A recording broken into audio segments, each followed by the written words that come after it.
On reprend, si Dieu veut, les Tikkun HaZohar. On est toujours au Tikkun 5 et on est toujours dans le folio 19b.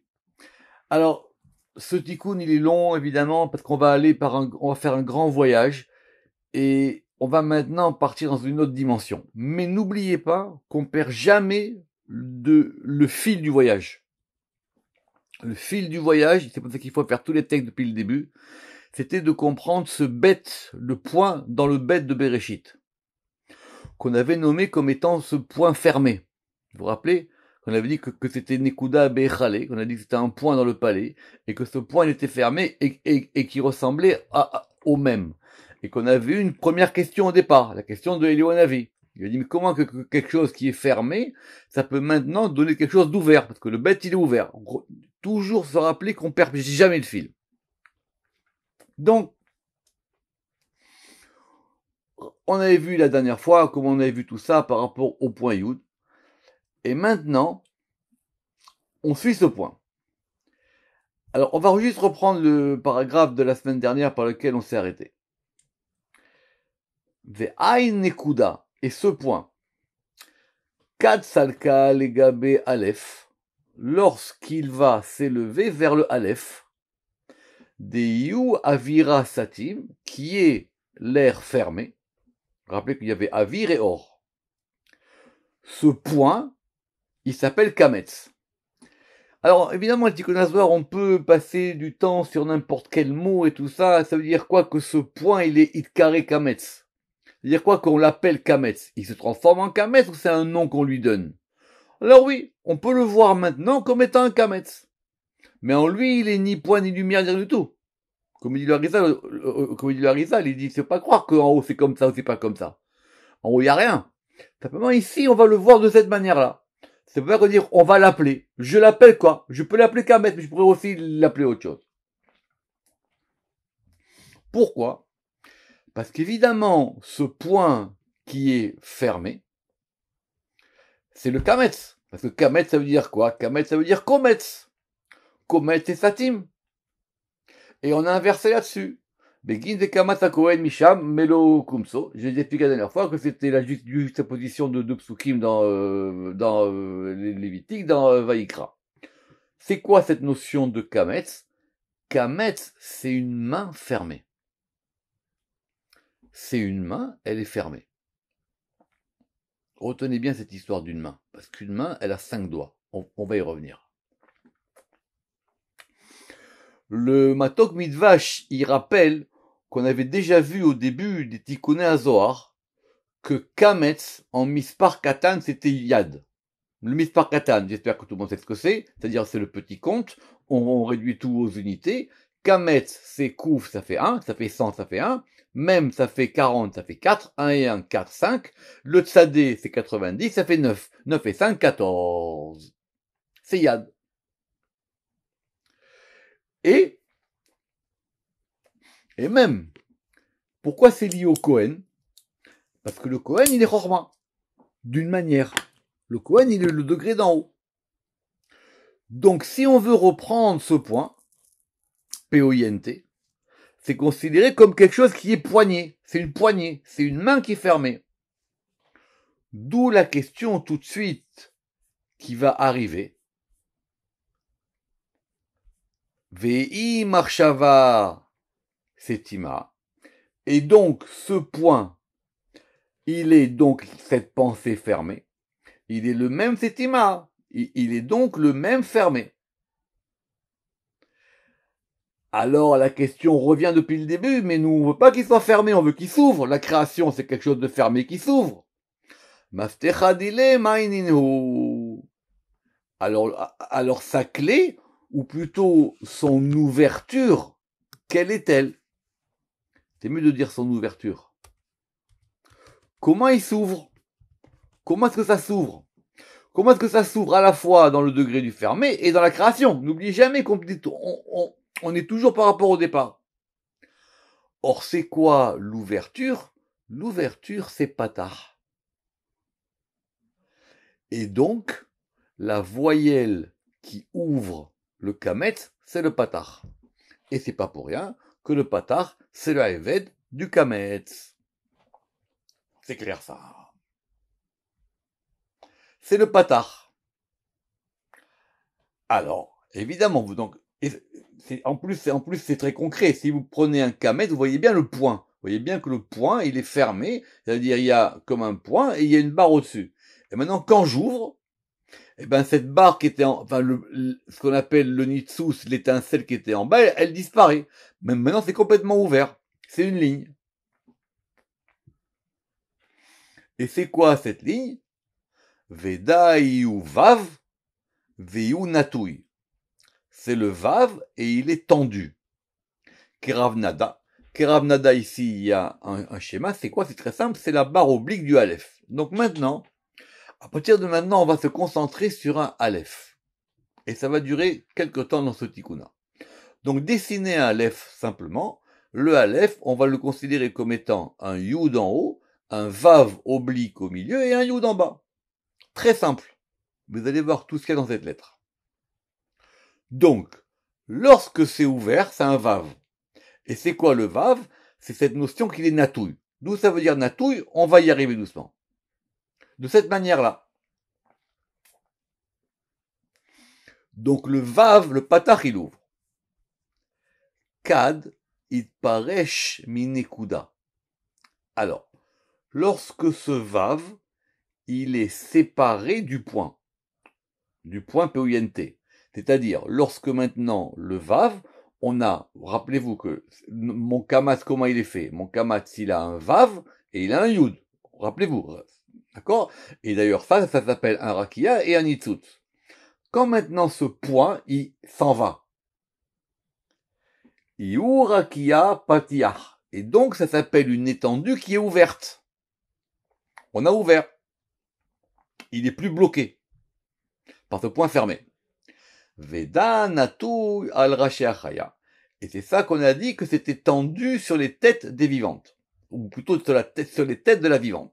Évidemment, on fait allusion à Ézéchiel. C'est pas un véritable pasouk, c'est une expression qui est formée avec à partir de Ézéchiel 1:22 qui est fait après. C'est pas exactement le pasouk. Le Zohar, des fois, il peut citer un pasouk de façon approximative. On va le voir après de façon claire, ce pasouk. Dei netzutsa des kametz, parce que ce point-là, il correspond à l'étincelle du kametz. Je reprends, on a le kametz maintenant il a un point, un nitzutz, une étincelle et un rakia. Maintenant on enlève le point, ce point qui est fermé, et donc ça s'ouvre. Et maintenant on va voir le verset. À Daodirtiv, comme il est écrit. Alors, ce premier chapitre de Ézéchiel, il faut le faire 200 fois minimum. D'accord? Pas la peine de discuter, il faut le faire 200 fois minimum, parce qu'à chaque fois, on va le réinterpréter d'une autre manière. C'est pas pour rien qu'on a dit que c'était la plus grande prophétie qui était donnée à un prophète, évidemment, à part Moshe. Et c'est pas pour rien que c'est le plus grand degré de ce qui a été fait. Le Zohar, il a dit au début dans Parashat Shemot que le roi, il donne pas à tout le monde l'autorisation de rentrer dans ses pièces. Et que celui qui rentre dans la pièce du roi, c'est pas sûr qu'il a le droit de raconter ce qu'il a vu. Sauf Ézéchiel. Comme ça, c'est marqué dans le Zohar là-bas, dans Parashat Shemot. Alors, c'est à la fin du premier chapitre. Udmut al-Raché Achaya. Et donc, vous vous rappelez que dans Ézéchiel, il y a Dmut, Kein et Kemare. D'accord. Donc, il y a une ressemblance. Al-Raché Achaya, sur les têtes de la vivante. Rakia. Il a vu comme une étendue. Il a vu comme une espèce de toit au-dessus. Kein, et ça ressemblait. Ou plutôt comme l'œil. À Kera Hanora, d'une glace redoutable. Natouille al-Rachem, et qui est tendu sur leur tête, milema, là depuis l'en haut. Alors, je répète, Ézéchiel, c'est très compliqué. Vous avez bien vu la preuve que ici, au départ, on a dit Achaya au singulier, et qu'à la fin du pasuk, c'est marqué al-Rachem, sur leur tête. Donc, il y a plusieurs degrés. Mais qu'est-ce qu'on veut ici? On veut comprendre ce degré qui est au-dessus de la chaya, qui correspond au vav, qui correspond au patach, et qui correspond au fait que maintenant, on a ouvert le kametz qui était le point fermé. Évidemment. Moins que ça, c'est pas la peine de continuer. Man chaya. Vous voyez bien qu'en plus le Zohar il continue à discuter. C'est quoi la chaya? Da malchut, c'est la malchut. Alors, sur cette notion de chaya, ça veut dire quoi qu'ici on nous dit c'est la malchut? Alors déjà, des présupposés méthodologiques. C'est pas souvent que le Zohar, il cite des séphirotes. Il le fait très rarement, la vérité. Dans la Tikkun Zohar un peu plus. Mais ici, en tout cas, on a attribué chaya à malchut. Alors, la question n'est pas, évidemment, de savoir comment est-ce qu'on va classer les anges. Vous avez bien compris que ces chayot, ce sont des anges. Une partie d'anges, en tout cas. Et c'est quoi? C'est pas de les attribuer par rapport à des séphirotes, mais de comprendre comment ça fonctionne. À tel point que pour ceux qui s'en souviennent, il y avait un article chaya dans Erke Akinoïm. Et à l'article chaya, le Ramak, il a ramené notre Zohar d'ici. Il dit, Piresh Rabbi Shimon Yochai Shalom, od ki a malchut nikret chaya. Et c'est pas évident. Parce qu'on ne sait pas évidemment à quoi ça correspond chaya. Et comment est-ce que tout d'un coup, cette chaya, elle serait la malchut. D'accord? Alors vous lirez là-bas la suite dans le dictionnaire. Mais qu'est-ce qu'on veut ici? Dii nitzutz letata minrakia. Parce que la chaya, elle est quoi? Elle est l'étincelle qui est en bas de l'étendue. Keravnada, de cette manière-là.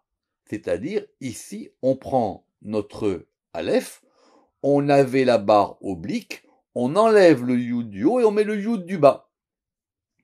Donc, on a recomposé un kametz. On a pris une barre, on l'a mis dans l'oblique et on a remis le yud. Maintenant, ce yud-là, c'est la malchut. Donc, on comprend que ce degré du rakia qui est au-dessus, qui correspond au patach, il a un degré en dessous qui s'appelle la malchut. Man rakia. Et alors, ce rakia, il est quoi? Le rakia qui était le vav, qui était le patach, dat tzadik. Alors, des fois, on va dire que le vav, il est tiferet, des fois, on va dire qu'il est yisod, ici, il est tzadik. Pourquoi? C'est très important. Parce que le tzadik, le juste, il va permettre ici d'unir les choses, c'est ce qu'on va voir. Veda iu, et ceci est, Ve'ai ii, et celle-ci est. Pourquoi c'est important? Parce que si c'est au masculin, ça s'applique au juste, et si c'est au féminin, Ve'ai ii, ça s'applique à la malchut elle-même. En tout cas, le verset, il est au féminin. Iachaya, c'est la chaya. Asher raïti tachat Eloke Israël, que j'ai vu sous les dieux d'Israël. Évidemment, le raïti, il n'est pas dans le verset, on l'a rajouté en plus, mais le verset du même en Ézéchiel 10-20, il dit comme ça. Ça veut dire quoi? Que ce degré de la malchut, il est en dessous d'un degré qui s'appelle Eloke Israël. Toujours le pshat. Ce degré qui s'appelle Eloke Israël, il est plus haut. Lisons le Ramak. La barre oblique de la lettre Aleph, au-dessous de laquelle est la vivante Chaya, elle est liée au juste qui est Tzadik, qui est Yesod, et qui correspond à ce degré de Elohé Israël. Et on avait dit qu'il y avait donc la Chaya. Au-dessus de la Chaya, il y a la tête. D'accord? Il y a la tête de la Chaya, et au-dessus, il y a le Rakia. Raché Achaya, et les têtes de la Chaya d'Iltata qui sont en bas, c'est Netzach et Od. Pourquoi est-ce qu'on a Raché Achaya? Parce qu'évidemment, vous vous en souvenez, que chaque Chaya, elle a plusieurs visages. Vous vous rappelez, le bœuf, le lion, l'aigle et Adam. Donc maintenant, on va considérer les degrés qui sont en dessous. Et ces degrés qui sont en dessous, ils vont correspondre aux sphirotes. Parce que si la malchut, c'est la Chaya, la tête de la Chaya, c'est Netzach et Od. C'est de là qu'elle va puiser son influx.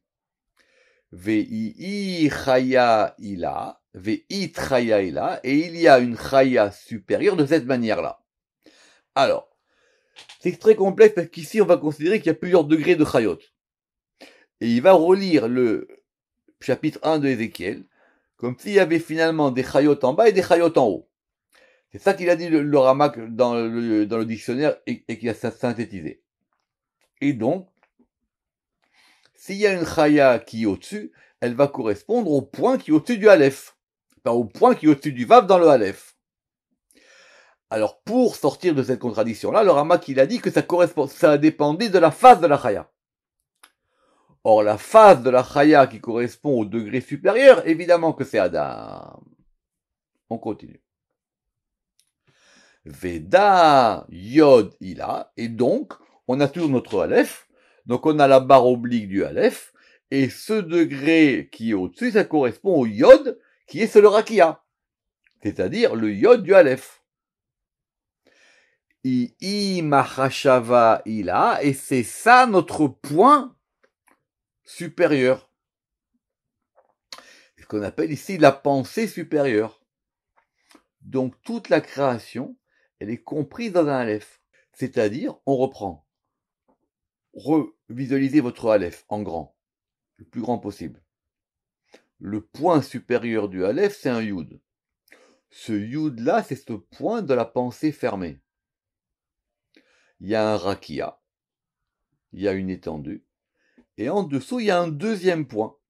Alors, quand le Yud, maintenant, il est au-dessus de la barre, Ve'ayu ateret il va correspondre au degré de la couronne supérieure.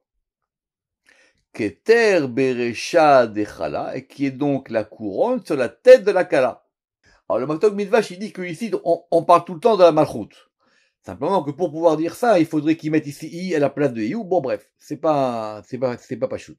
Rakia dila, et son étendue, et vous voyez bien ici qu'en plus on passe au féminin, Rakia dila, et son étendue à elle, Vav ila, c'est un Vav supérieur.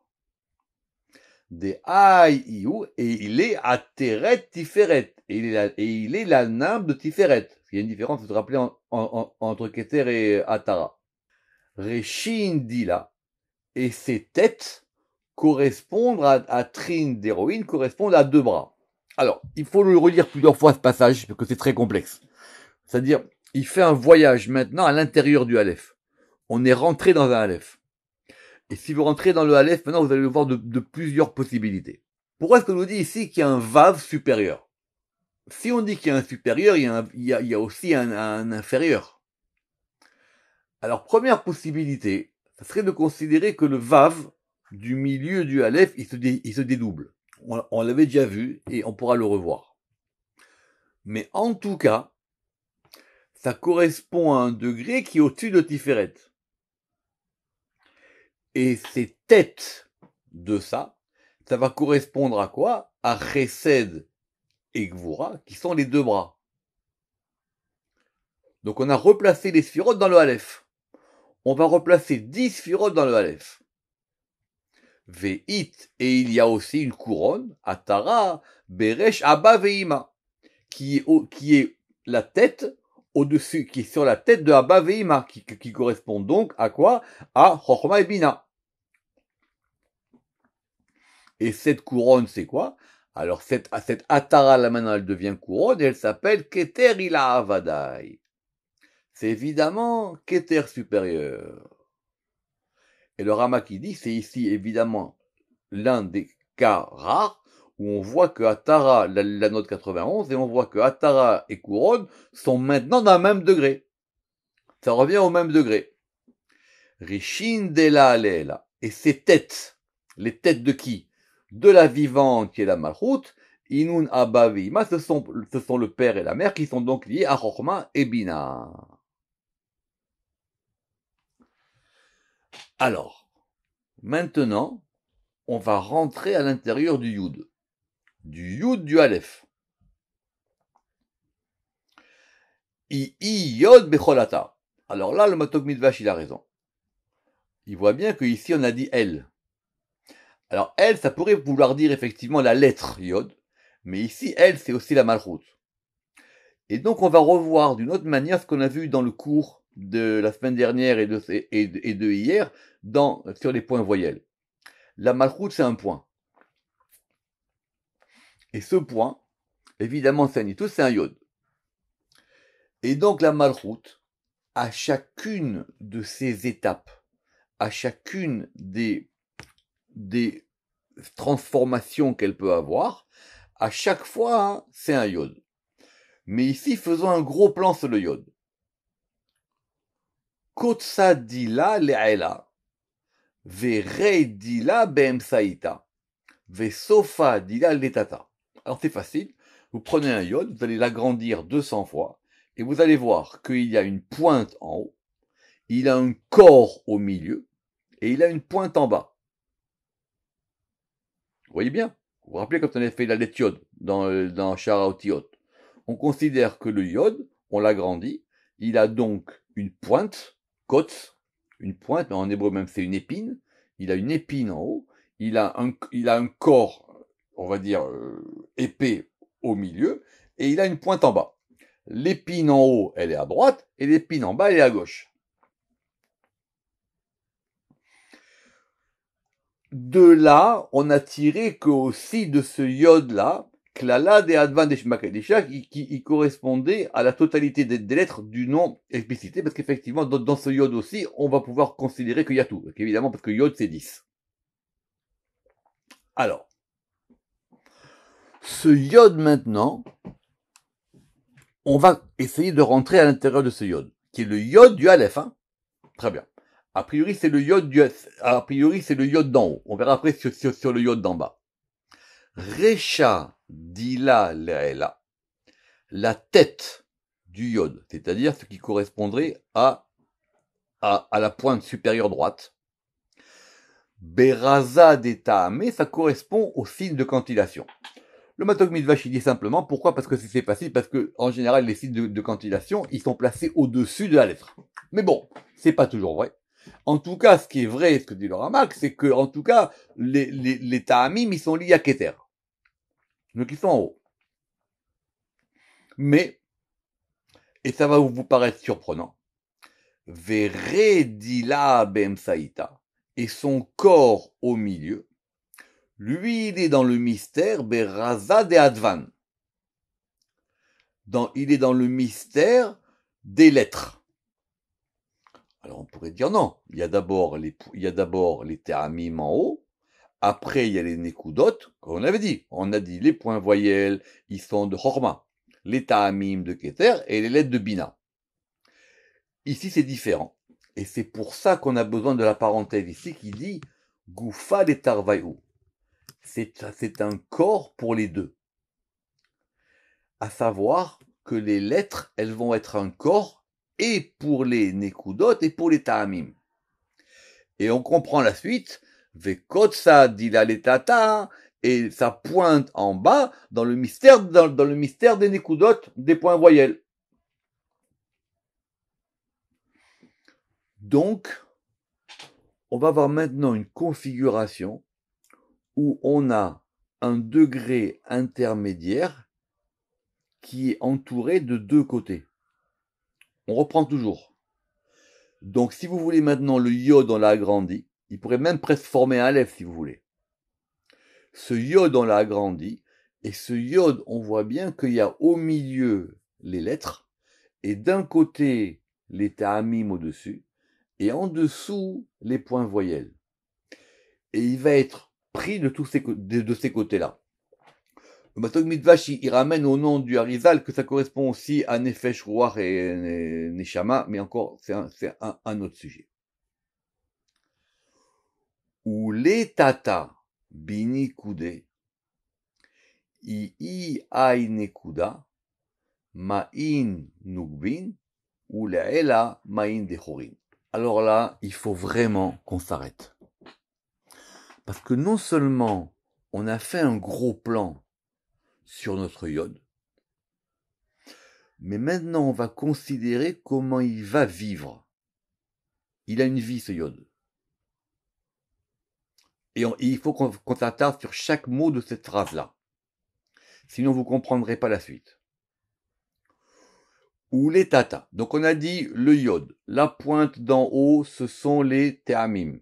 La pointe d'en bas, ce sont les nekudot. La barre, le corps central, ce sont les otiyot. Et donc on commence par le bas. Ou les tata. Et en bas. Binekudé dans les points voyelles qu'on vient de citer. I, elle. Alors qui c'est elle? Est-ce que c'est la malchoute ou est-ce que, comme il dit le Ramak, c'est la lettre yod qui comporte des points voyelles? Elle va correspondre à quelque chose qui s'appelle les ma'in nugbin. Alors c'est une notion fondamentale. On l'avait déjà vu, mais ici vraiment elle apparaît dans le texte. Et elle va être s'opposer au fait que maintenant les Ela en haut, c'est quoi en haut? Et en haut ce sont les Ta'amim. Et les Ta'amim correspondent aux Ma'im des Chourin, aux eaux masculines. Alors, c'est quoi la différence qu'il y a entre des eaux féminines et des eaux masculines? On va y aller doucement. On va dire que ce sont deux types d'eau. Tout le monde voit ce que ça veut dire, l'eau dans le Zohar. D'accord? L'eau, c'est le flux, c'est tout ce que vous voulez. Il y a des eaux du côté masculin et des eaux du côté féminin. Évidemment, quand les deux vont s'unir, alors les eaux masculines vont se mêler aux eaux féminines.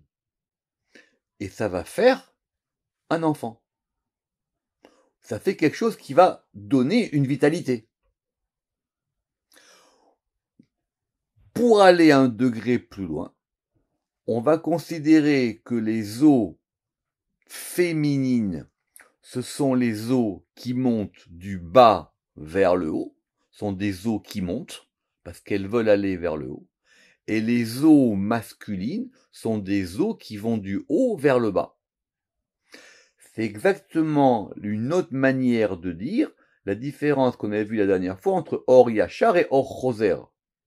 Or Yachar, c'est une lumière qui vient du haut vers le bas, qui correspond donc aux eaux masculines. Et Or Choser, c'est une lumière qui va du bas vers le haut, et qui correspond aux eaux féminines. Rakia Bem Saïta. Mais il y a une séparation. C'est ça qu'on a vu dans Massé Bereshit, que Dieu il a séparé les eaux. Rakia Bem Saïta. Et il y a donc un rakia, une étendue au milieu, qui correspond maintenant à la barre du oblique du Aleph, Keravnada Aleph, et on revient sur le Aleph, et maintenant on comprend qu'est-ce qu'il y a marqué dans Bereshit, Aleitmar, Veim Evdil Ben Maim Le Maim. Que Dieu il a séparé entre les eaux d'en bas et les eaux d'en haut. Alors, c'est une très très bonne question. Pourquoi on sépare? Pourquoi est-ce que les eaux, elles sont pas ensemble? C'est une vérité, une question métaphysique presque. Et c'est cette question métaphysique qui va être abordée maintenant. Donc, la véritable question, c'est, dans la vie, quand on sépare, c'est pourquoi? On sépare pour diviser ou on sépare pour unifier? Et c'est ce que le Zohar nous explique ici.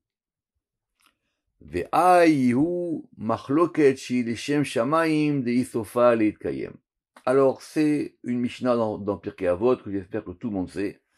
Et là-bas, on va nous parler d'une marloquette. C'est quoi une marloquette? C'est une dispute, on va dire, une scission. Je vais expliquer pourquoi on a traduit nous par scission. Et là-bas, on nous explique qu'il y a des bonnes scissions et des mauvaises scissions. Et qu'est-ce que la Mishnah va nous dire? On va étudier maintenant cette Mishnah d'après Tikkun HaZohar. On nous dit que Marloket shi les Shem Shamaim, une division, une scission qui est faite, les Shem Shamaim, le Rama qui dit qu'il faut l'entendre littéralement, pour le nom des cieux. Ça veut dire que, alors le pshat c'est que des gens se disputent, mais ils se disputent pour une bonne cause. Mais c'est plus que ça. Ça veut dire qu'il y a une scission qui se fait, mais elle se fait pour le nom des cieux, c'est-à-dire par rapport à l'en haut. Qu'est-ce que dit là-bas la Mishnah dans Pirkei Avot? Des hiu sofa litkayem. cette scission, elle se maintient. Sa fin, c'est qu'elle se maintient. C'est une bonne scission. Ça permet de faire avancer les choses. Ula'ala shalem veyichuda betarvayu. Et elle va faire entrer paix et unité en eux deux. Qu'est-ce qu'on a dit plus haut? On a dit plus haut que Rakia, il était quoi? C'était Yesod. Et on a dit maintenant qu'il y avait une séparation entre les deux, entre les eaux d'en bas en bas et les eaux d'en haut en haut. Entre les eaux féminines en bas et les eaux masculines en haut. Parce que ce principe du Yesod, c'est lui qui va permettre l'union du masculin et du féminin. Mais pour permettre l'union du masculin et du féminin, il faut aussi les séparer. Et c'est ça qu'on appelle ce degré du shalom. Parce qu'elle va faire monter maintenant le shalom, littéralement, c'est que le shalom, c'est une plénitude. Et l'union entre les deux. Et ça va permettre justement d'organiser tout ça. C'est ça le Aleph. C'est que ça revient au 1. Ça fait du 1. Velav machloket di pirouda. Et ce n'est pas une scission de séparation. C'est une scission d'union. Et il y a une scission qui est une scission de séparation totale. Et c'est ce que donne la Mishnah comme exemple là-bas. Kegon, Marloket, Korach, Vadato et Maharon. Comme la dispute qu'il y a eu entre Korach et Aaron. Alors, sur Korach, on avait fait un très très beau Zohar dans Parashat Tazria, vous vous rappelez? On avait dit que Korach c'était le plus haut de tous les Lévi'im. Simplement, il n'a pas réussi, comme on a vu du Zohar là-bas, à organiser le din. Et donc ce din-là, il s'est transformé en un feu, on va dire. À tel point qu'il était englouti. Parce que lui, il a voulu faire, alors, on va vous raconter l'histoire, que Korach, il était Lévi, etc., et qu'il voulait être Cohen. Bon, bref, toutes ces histoires-là, on va pas revenir. Mais, cette scission-là de Korach, elle, on peut pas la régler pacifiquement. Parce que là, ça casse tout. Ça casse tout. Ça casse le bâtiment. Que dans un bâtiment, vous mettiez des étages. Parce que c'est normal. Pour pouvoir avoir des étages et des chambres et pouvoir permettre d'aller d'un étage à un autre, c'est normal. Mais si dans votre bâtiment, vous mettez quelque chose qui casse le bâtiment, ça marche plus. Revoir tout ce Zohar là-bas qu'on a vu dans Tazria sur l'histoire de Korach. Ou Marloket, aïe, mais maintenant cette scission-là, qui est la scission qui a été opérée par la Rakia et qui a séparé entre les eaux des eaux d'en bas et les eaux d'en haut, c'est-à-dire entre le Yud d'en haut et le Yud d'en bas. Dei'u les Shem Shamaim, elle est pour le nom des cieux. Pourquoi? Begin. Demain Tataïn, parce que les eaux d'en bas, donc les eaux féminines, Inun bochin ve'amrin, elles pleurent et elles demandent et elles disent Anan bayanan le meheve kadam malka ilata ilot ou ba'an le salka alela. Phrase magnifique et qu'en plus on retrouve dans des textes anciens, dans le Braïta de Maaseh Bereshit, c'est la 909. On va relire. Pour que justement il y ait un appel, pour que justement il y ait un désir, pour que les eaux d'en bas, elles veulent atteindre le haut. On va relire. Begin de mayim tataïn inun bochin, parce que les eaux d'en bas, elles pleurent, et elles demandent, Anan bayinan, nous voulons être devant le roi, Malka, Ila Tailot. Vous rappelez-vous l'histoire de Ila Tailot dans la Ptirat Eliaou? Vous vous rappelez Sibatasibot de Ila Tailot? La cause des causes, et nous voulons les Salka Leela. Alors, lisons le Ramak. Les eaux d'en bas ne reçoivent leur influx que des eaux d'en haut, et non du roi qui est la cause des causes. Donc elles veulent recevoir la lumière sans l'intermédiaire des degrés qui habillent la lumière du Ensof. Vous méditerez ce Ramak très très longuement. Parce que d'un côté, vous allez dire c'est bien, il y a un mouvement entre les deux. Mais pourquoi est-ce qu'on a besoin de pleurer? Pourquoi est-ce qu'effectivement ça se passe pas bien, comme ça? C'est ce que nous dit ici le Tikkun Zohar. Rakia afrish benayo. Donc le rakia, cette étendue, elle sépare entre eux. Ad, jusqu'à ce que, deila tailot chavelun chavin, jusqu'à ce que la cause des causes les égalise de façon égale. C'est-à-dire, dans les temps futurs, où la lumière du Ensof, elle illuminera le Or Roser, c'est-à-dire les eaux d'en bas, comme il illumine le Or Yachar, la lumière qui est en haut, jusqu'à ce qu'il y ait le même influx. Mais ça, c'est quelque chose qui n'est pas possible pour le moment. À tel point que le Rama qui dit que du coup, le Aleph, il sera changé. Parce que notre Aleph, il indique quoi? Notre Aleph, il indique bien une dualité, quelque part. Il indique bien qu'il y a un point en haut, un point en bas et une séparation au milieu. Alors le Rama qui dit qu'il y aura un Aleph où il y aura simplement, où les deux Yud ils seront en haut. Alors il fait une espèce de dessin, mais c'est tiré du manuscrit, c'est pas très très clair.